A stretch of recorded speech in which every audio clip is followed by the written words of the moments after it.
Well, welcome back to Bettering Our Community. I'm your host, Tiffany Denyon, and today I'm privileged to speak with a host of representatives from Pinkerton Academy about supporting the local economy and how Pinkerton is getting involved with businesses and vice versa to help the overall area. First off the bat, we're going to talk about the local career fair with Doug Cullen. Doug, thank you so much for being here today. Thanks for having me. And can you tell us a little bit more about who you are and the career fair? Yeah, sure. Pinkerton decided a long time ago that it would be a good idea to have somebody responsible for connecting, making business connections for a variety of different things that you're going to hear today from a lot of different people. So my responsibility is to try to help businesses have a relationship with the institution across a wide array of reasons. Our career fair is one of those reasons, not every reason, but it's one of the reasons, which includes bringing organizations in that actually either want to hire or at least want to start to having a relationship with the institution in some way, shape, or form. Now, a traditional career fair, you're there like a job fair, you're there to hire. We want to encourage organizations that thinking outside of that, not just that they want to hire, but want to start having a conversation. What can I do with the school? How can I meet with students? What sort of relationship can we begin with? And that's an ongoing part of the conversation that we want to have with not just the Derry community, but also all of New Hampshire. So this is just one first part of that. This is our second year, and we're almost sold out, which is amazing. So we're very, very fortunate that the community has stepped up so much to be part of this particular event. Well, it sounds like you're fostering a lot of involvement, and it's going well. We are, and we're very, very fortunate that Derry has been very receptive to having conversations with us as it relates to career development. And I think that's what you're going to hear today, is other people that have a lot of initiatives and a lot of programs that are very, very focused on starting students down a career path. This, obviously, as it relates to a career fair, is really focused on those students that are a little bit older. But I think what you're going to hear today is what we're doing with students at a younger and younger age that directly impacts and is successful for economic development. And this is going to be a model for a lot of schools within the state. So there are a lot of industry partners that are interested. What are you doing? What are you doing? What's the whole picture? And also, what are we doing as it relates to other schools? And I think that's just part of what you're going to hear about today. Absolutely. It's a lot of exciting programs that you have going on, and it's an exciting way of thinking that fosters, like we said, a lot of involvement, and this is a great talking point, talking about the career fair to bring the community in so they can understand the benefits that they may not be aware of. Yeah, absolutely, and it's not just for our students. I mean, at 1 o'clock in the afternoon on April 13th, it is open to the public. So if you're out there listening today and you're looking for an employment situation, we want you to not just connect with the company, we also want you to come to the college fair that's going to happen later that evening. So think of the whole scenario, that if you're looking for a job, you can connect with a company, you can then connect with a particular college that they might recommend, and you could sign up for the courses that they recommend you sign up for. Literally one-stop shopping, and at the same time, if you bring your resume, it can be critiqued. So an outside organization is coming in and they'll actually take a look at your resume. So literally a one-stop all the way through, starting at 1 o'clock and around 8 o'clock. That's a priceless package deal. It is. We hope so, I don't think I've heard of anything quite as cohesive before, so it's got to be an exciting new adventure for all of you guys at Pinkerton and the businesses. We are really looking forward to it. How exciting. So let's talk about the career fair. For whom is it? Not just students and... Yep, it's across multiple different career paths, which would include health science, industrial systems, some engineering. We're going to have people from the food service industry, so it's really based upon students that are obviously looking for work and for the general public that's looking for work. But we're hoping it's going to draw in a lot of people to say, hey, this is just the beginning. What if we did something even bigger than this next year? So this is all part of that ongoing continuum of we want to be a service to the community through the lens of career development. Well, it sounds like a wonderful start. So we have this is at 1 o'clock. It's going to start for the general public at 1. For students, it will start at 11:30. Okay, very good. And that's April 13th. April 13th. At Pinkerton Academy. Correct. Which building? It's going to be in the Academy building in the Media Center. Okay. And the people can just contact me directly if they're interested in either attending or being a vendor and attending. Okay, so you're interested in both both parties. Absolutely. Is that correct? Yep. All right. Is there a deadline for that? They should do that by April 7th. April 7th. All right. Rapidly approaching Yeah, then. it is. Anything else that we should know about the career fair? I think that's good for now. We really want the general public to know that this is for them. It's not just for our students. Really, it is for them too. Well, it sounds like a wonderful initiative, and I'm excited to speak with other representatives of Pinkerton about how they are cohesively involving the community and businesses as well.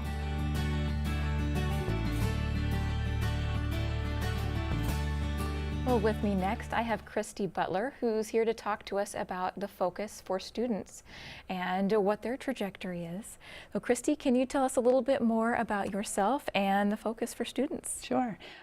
I am currently a school counselor for our PACE program and alternative programs. So students that are in the PACE program that Lynn Lonergan will speak about, that's currently what I do. And a lot of our students in that program are able to, they're required to take the career course, and that allows students to do job shadows. And a lot of these students are already involved in the CTE program. So that's been a wonderful experience. And next year I will be the school counseling director, as our current director is retiring. And yeah, so some of the focus for the next couple of years is that we'd like to enhance our career development. And we always focus on getting students ready for college, employment, career. And so we do a wonderful job with the CTE program, which reaches about 18% of our students. They're involved in that program, but it leaves a lot of other students really not as focused on career development, and we want to get them thinking about their careers at a younger age than we currently do. We don't want to wait until they're juniors and seniors when we're talking about college and employment, and just having them at that point think, oh no, I don't know what to do. So we want to get them thinking sooner. I see. So anything in development that's new or new initiatives to kind of help cultivate that? Well, we're thinking about trying to get our students, maybe sophomores and even freshmen, but exposing them to businesses, maybe mentors, business partners in the community, and having them having a mentor maybe take younger students under their wing to expose them to different careers. Typically, our students are able to find jobs when they're 17, 18 years old, but that's kind of late to start thinking about what they want to do after high school, because they're seniors when they're 17 and 18 years old. Right. So we're thinking our sophomore classes now in economics work on resume development, and have some job shadow opportunity. But there's a whole group of students that aren't going to take CTE courses. They're taking academic courses and maybe haven't thought necessarily what they're going to do later. So we want to try and partner with some businesses that would be able to teach our students the reality of the careers that they're thinking about. And provide them with some real life experiences so that they can get a feel for things. Right. The other thing is that we're always trying to help students understand the value of being on time, being at school and not being absent all the time, or responsible for deadlines for projects and things, understanding why we have them do writing or why do they have to take math. You know, sometimes if we can relate those subjects to what they want to do later on, they see the value in the courses. So if they want to be in construction, then all of a sudden geometry takes on a new meaning. And if they want to do journalism, then writing is, they understand how important it is to become a better writer. So tying in some of the coursework and some of the soft skills that we can teach them in school that will apply to work is really important. Well, absolutely. I'm sure it would increase their attentiveness in classes, which would make it more fun for both teachers and students.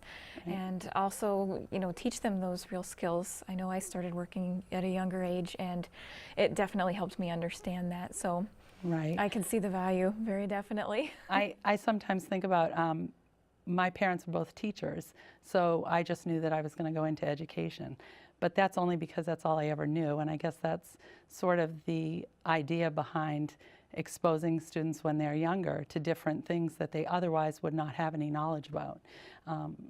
Because we want them to know that there are other careers out there, not just what mom or dad might do.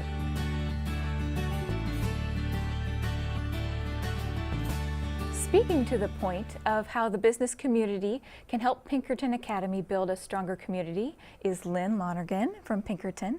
Thank you so much for speaking with us today, Lynn. My pleasure. Thank you for having me. Well, can you tell us a little bit more about who you are and the question at hand, how can the business community help? Sure. I am the director of the Pinkerton Academy Continuing Education, and that is all of our alternative programs for students who don't typically fit in the traditional daytime setting for various reasons. We have a high-set program, which a lot of people would know possibly as the GED, but in New Hampshire now we use the high-set, which is the high school equivalency test, as well as our night school, which we have classes in the afternoon and evening for students. And students are with us in the afternoon and evening either for credit recovery, so they're working on their standard high school diploma but taking a class in the evening, or have switched over to our adult diploma program. And most of the students who are with us in the afternoon or evening are taking the adult diploma track. I see. So it sounds like Pinkerton offers much more than just for high school students, is that correct? Yes, absolutely.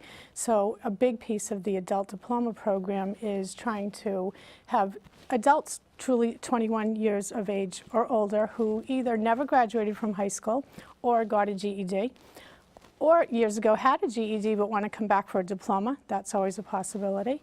Or graduated from high school and then determined, you know, I really love the medical field, and that's something that I'm aspiring to, but I never took chemistry in high school, or I never took biology, or it was so many years ago that the college will no longer accept that credit, so they could come back to high school to take that class again. I see. So this can be a valuable asset for businesses as well, in that people can go back and get training. Correct? Absolutely. So, you know, people in their businesses, they might be looking for them to have a specific type of training, so they could reach out to us and we could look at putting some courses together for them, either for credit. We could also look at some non-credit courses.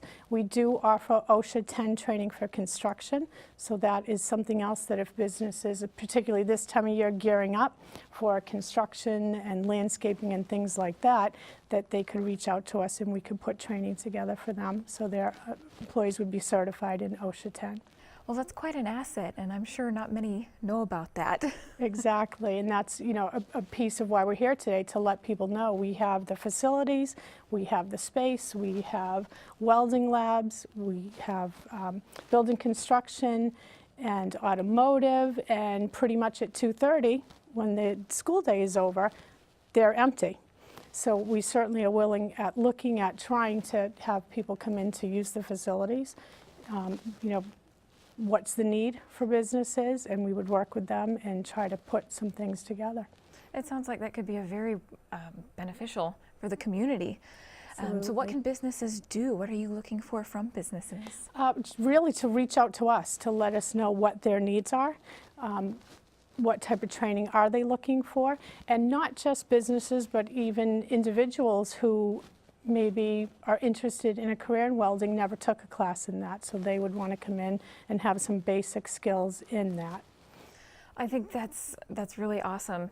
There's so many people that can definitely benefit from this, and you're right, you know, after 2:30, what do you do? So that's wonderful. So you're looking for businesses and individuals to reach out and looking for collaboration. Absolutely, whether it's for the credit end and needing a diploma, whether it's for having the diploma, but again, needing a specific class for the field that they want to go into, or needing support because they've taken the pre-test, you know, to get into a college and didn't score quite high enough. So they could also come back to the adult ed world to get support in that way as well.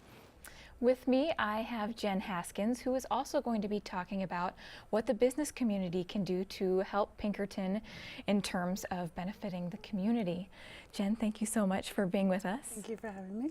So I talked a little bit with Lynn about this. Can you continue to expound? Sure. So business and industry can certainly connect with our programs here at CTE because they're all driven by career pathways. So every program we have has a career that it will, excuse me, that it follows along. And we look at the economics not only in this area when we create a program, but also the economics in the state as a whole. So all of the career pathways that we have at Pinkerton are connected to business and industry. There's multiple ways for them to get involved. It could be as simple as joining an advisory board where they will help kind of guide the instructor on what's happening in the business and industry right now and how we should adjust our programs in order to meet what's happening. It could be something as small as coming in and talking to our students on what they do every day, kind of bringing to light the on-the-job work that different industry does. It also could be as large as supporting the student organizations. They do a lot of state competitions. They do them both locally and nationally. So it could be financially supporting them, helping them practice, helping them train in those. They also could help us with, or even join with us in getting our kids into different industries on the job site training. We've talked to some construction companies about kind of doing virtual field trips so that kids can see what it looks like on the ground versus just hearing about it in the classroom for building construction. Sure. You know, connecting with us that way is definitely a great way for our kids to see what's out there. It's not just if I'm in building construction, I can only be in building construction. I could be a foreman. I could be, you know, all the different types that are in that industry. So. Well, it sounds like that's very beneficial, not just for Pinkerton, but for businesses. So they're looking at potential future employees, and the kids are actually getting some hands-on feedback for themselves about, does this fit me? What else is there to do in this career path? So it sounds like a lot of positive crossover. Absolutely, absolutely. And you're right. I mean, it's getting that's their future job. Their future job market is those students, and kind of helping us make sure that they have the right skills for those jobs is one of the most beneficial things I think they can help out on.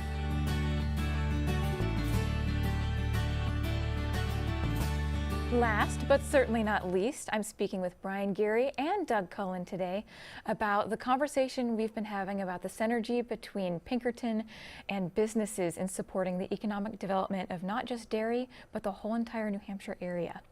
So Brian, why is this relevant for media? Why is this media worthy? So I think what you've heard today is really just, we have a lot of thinkers at Pinkerton that are really thinking outside the box and outside maybe the norms and structures of usual public education, and really trying to add value back into the community. We receive so much from the community in so many different ways, shapes, and forms, starting with the wonderful kids that they send us. And you know, obviously those students, those families, they're out in the community making a difference.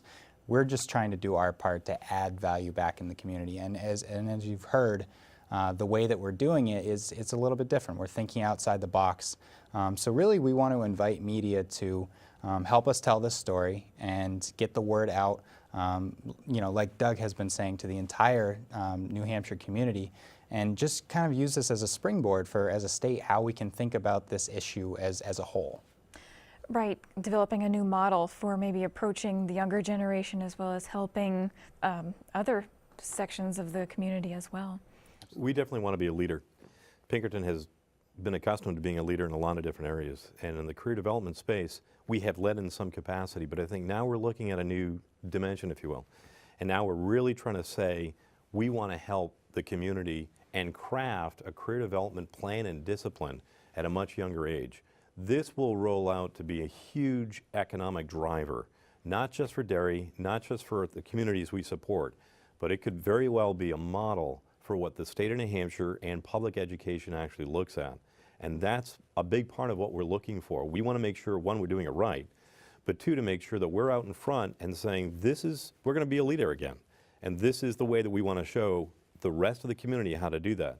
This is picked up. I mean, there are schools throughout the state, there are districts throughout the state that are looking at this. the evaluation, some of what you are going to hear today, the evaluation that we are having with our graduates to better understand after they leave us what sort of impact they had, what impact they are having on the communities where they ended up. This is a model, and a lot of people, especially in industry, don't realize, one, how important that is, but two, how they can take advantage of it. Absolutely. It's exciting because it benefits so many different factors. It benefits business, it benefits kids, young adults, Right. adults who are maybe looking for a career change. It benefits everybody. So I think it's very media worthy. And from my perspective, there's really that human interest side of it too. Right. You know, within this, we really get the chance to tell the stories of our incredibly talented students, our dedicated faculty and staff, and the relationships that they're forming out there in the community. I've talked to alumni and current students, and the experiences that they have out there working with our communities, with local businesses, and kind of the positive change that it's had on their education is something that we love to tell. Well, absolutely. I think it encompasses so much. And how can people contact you if they want to find out more? Individuals, businesses, who can they reach? So certainly for you know, the business relationship side, Doug handles a lot of that. So you can always reach out to Doug in terms of stories, and you know, if you want to hear more, if you've heard something in the news and want to know more about it, or if you're looking to work with us in some kind of public fashion, then I'm happy to talk with people as well. Excellent, excellent. Well, is there anything else that you guys would like to add? Just to make sure that people are aware and look at some of the new legislation that's coming out, as well as all the different things, don't just brush it off, all the different things that are happening in the way of education and how business, industry, and government agencies can be involved. That's a change that really is impactful, and that's what I want people to pay attention to and watch what we're doing. Hold us accountable, and I think you'll be surprised. Well, I know I've enjoyed the conversation that we've been having today, as well as learning a lot about the synergy that Pinkerton is forming between business, community, their students, and the community at large, New Hampshire. For Derry Community Television, my name's Tiffany Dunyan. Thank you so very much for watching.